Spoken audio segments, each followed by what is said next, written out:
After a two-game slide that included back-to-back buzzer-beating losses, Tennessee bounces back against number 1 Alabama with a win tonight by a score of 68-59. Welcome into the Rocky Top Insider Instant Reaction Show. Ryan Shumpert, Rick Butler. Ryan, this was a massive win for Tennessee, obviously, again, able to bounce back after that tough slide last week with losses to Vanderbilt and Missouri, able to come back right here in front of the home court, takes down Alabama just days after they're named the number 1 team in the country. Yeah, certainly, and it was, I think, an impressive win in a lot of different ways and a lot of storylines to get into. I'm sure we'll jump into it all, but you mentioned it, 2 losses last week. It felt really critical that Tennessee get 1 win this week in what was really a more difficult schedule. Sure. And they did it today against a really good Alabama team who kind of got the Tennessee treatment in, I guess, the 2008 season, number 1 for about 3 days. Yeah. It was a little bit less for Tennessee that year. I think that lost on Monday night, but that's beside the point. And to me, Aidoo said it best. He said Tennessee proved why they had number 1 defense in the country tonight. And a week where, and a lot of it was just bad 3-point luck against Missouri and Vanderbilt, but a week where Tennessee's defense wasn't at its best. It came back against the best offense in the country, or excuse me, the best offense in the SEC, one of the best offenses in the country. Sure. And it was simply fantastic tonight. Yeah, there were a lot of guys who really contributed to this win for Tennessee tonight, and that's something that Rick Barnes mentioned after the game. He said that, hey, everybody who we had in, which wasn't a ton of people. Tennessee did not go too far deep into the bench or anything today, but he was right. Everybody that did touch the floor tonight did something good. The 2 guys that stood out to me, and I think probably stood out to you, Jonas Aidoo and Jamai Mashack. Which one do you want to go with first? Let's go. Oh, man, they were both really good. We'll go with Jonas Aidoo. Okay. To me, I wrote about it. The sequence he had, to me, felt like the biggest of the game. It's out of the under 4 timeout. Bama hits 2 free throws to make it a 4-point game. Tennessee late in the shot clock. Sakai's driving in, has to throw off up a shot, didn't have a prayer to go in, doesn't even draw a rim. Aidoo grabs it high, lays it in. Alabama was great in the secondary break tonight. They get down quickly. I think it was Jaden Bradley, maybe Mark Sears. It looks like he has a good chance at a layup. Great block by Aidoo. And even then, I thought more importantly, it won't show up on the stat sheet. There were 2 Alabama guys right there in the best rebounding position to get the ball on the left side of the basket. They would have had an easy layup or dunk. Aidoo knocks the ball across the side to a Tennessee teammate. I think it might have been Vescovy who grabbed the rebound. I don't know if Tennessee might still win if it wasn't for that sequence. They certainly don't win if it wasn't for Jonas Aidoo tonight. First career double-double, 3 blocks.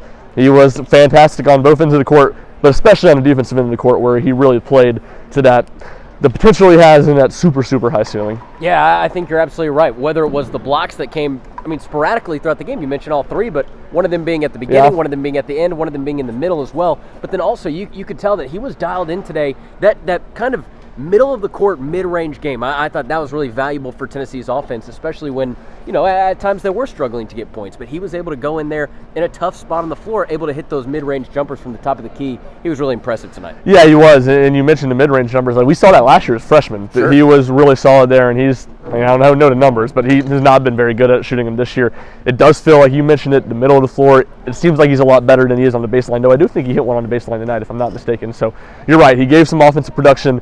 He cleaned up some stuff on the offensive glass and finishing with some easy layups. And again, it's consistency is always what Rick Barnes talks about with the big men, and it's true. I mean, there's not enough consistency. They've all flashed at times this season, but Aidoo tonight shows what he can do on both ends of the court and why Tennessee's so high on his future. Let's talk about one of the stranger stat lines on the sheet tonight. Jamai Mashack, 0 points, the only Tennessee player that doesn't score, yet at the same time he finishes with the highest plus-minus on the team with 9. He played over 27 minutes. He was, I thought, to me, one of the absolute difference makers in this game. The way that he started out the game, and obviously being on the defensive end, going up against Brandon Miller, just getting in his face all night and being, in some ways nightmarish, right? For Brandon Miller, who is an incredible basketball player, Jamai Mashack was really able to lock in on the defensive end and be that stopper. Nate Oates mentioned it after the game. Rick Barnes mentioned it after the game. Again, though, I just keep going to the fact it's pretty incredible. 0 points, yet the highest plus-minus on the team. Man, he was really remarkable on the defensive end of the court tonight. Yeah, I wrote about it going into the game, and I asked Rick Barnes about it.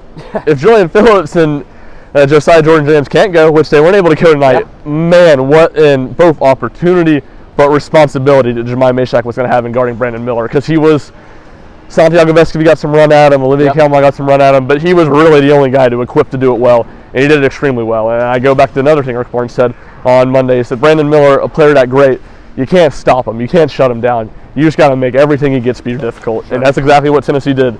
It did not seem, I think he had one wide open 3 on a defensive breakdown. But besides that, everything he got was difficult.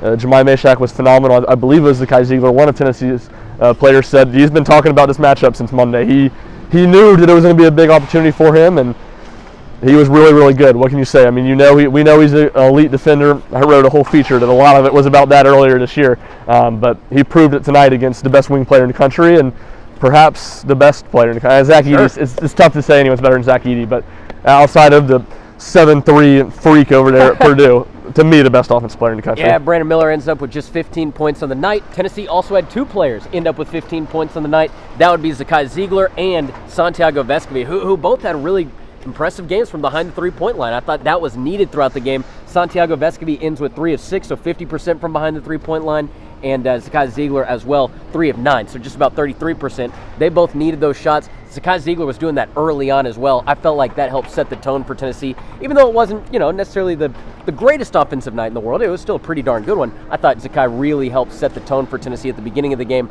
with those three-pointers he was making. I think he hit 3 in just the first 15 minutes of the game. You're right, and all 3, I should say. I got like a bunch of quick hitters here for us. You bring it up as a storyline. I think will probably be pretty overlooked.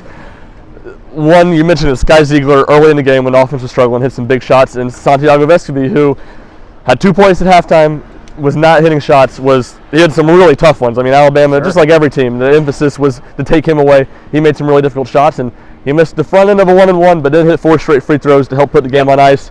He said it. What's he thinking? He said it was worse language of this, but make a freaking free throw. Yeah. So offensive end, both those guys were probably Tennessee's 2 best players, most productive. Defensive end, and we haven't talked about it, but I think it was 9 Alabama turnovers, in the first 10 minutes of the game. The ball pressure Tennessee gave, particularly Ziegler. Mashack was in there too. Vescovi was in there too. They made life really, really hard for Alabama. Alabama turns the ball over 19 times. Tennessee turns that into 26 points. Tennessee turns it over 8 times. Alabama turns it into 4 points. That's your story of the game right there. I don't know the final numbers of how many more shots Tennessee took than Alabama, but they took a lot more shots because of that stat right there. When you shoot the ball, 16 times more than your opponent, you're going to win 9 times out of 10, if not 10 times out of 10. Sure. And I thought one of my final kind of takeaways from this game, you look back at last week, right? We'll go to the Vanderbilt game and the Missouri game. In both of those games, at some point in the second half, it seemed like Tennessee was building around a 4, a 5, a 6-point lead, but they weren't able to maintain that. They weren't able to extend it either. That's how both those teams were able to kind of come back in the second half. This game, though, same situations in the second half. Tennessee has a 4, a 5, a 6-point lead. And for a lot of the game, Alabama was responding to some of Tennessee's biggest moments. If Tennessee would hit 3, there'd be a lot of the times where Alabama would come down and hit a 3 of their own. But just Tennessee's ability to kind of continue and keep that 4, 5, 6-point lead, and then in the last 2 to 3 minutes, start to expand that to an 8-point lead, start to play around with that. I thought that was a really impressive point of conversation, just again, based on them not being able to do that as well in the last 2 games, which led to losses. You're right. College basketball is a sport of runs. There were not really any runs in this game. It felt like the whole game, it went from Tennessee 2 to Tennessee 8. And you mentioned it, when it got 8, 9 points, Alabama always seemed to have a big answer. And when I guess Alabama tied the game up right before halftime, but it never felt like Tennessee wavered. Alabama was never to get that big run to gain the momentum in what was a raucous crowd. And you're right, Tennessee wasn't great at the free throw line all night.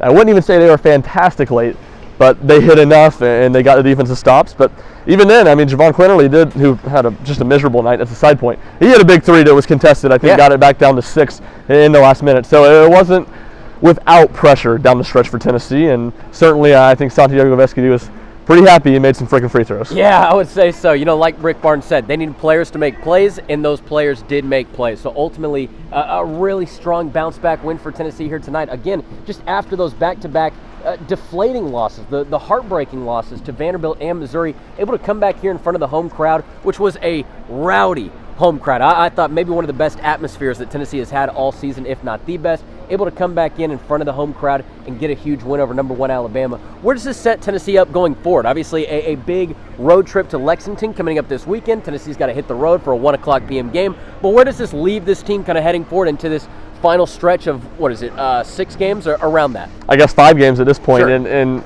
you're right. I think it gives Tennessee, I don't think they needed like a momentum boost.